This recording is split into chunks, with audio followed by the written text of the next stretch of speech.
What is Tiny11? Tiny11 is a project to create a lightweight version of Windows 11 that can run on older computers with low specifications.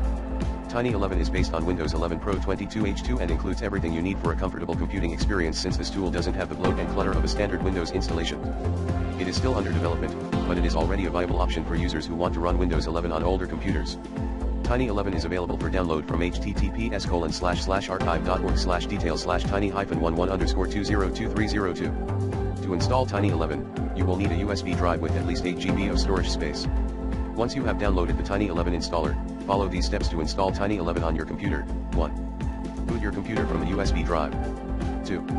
Follow the on-screen instructions to install Tiny11. 3. Once Tiny11 is installed, you can start using it.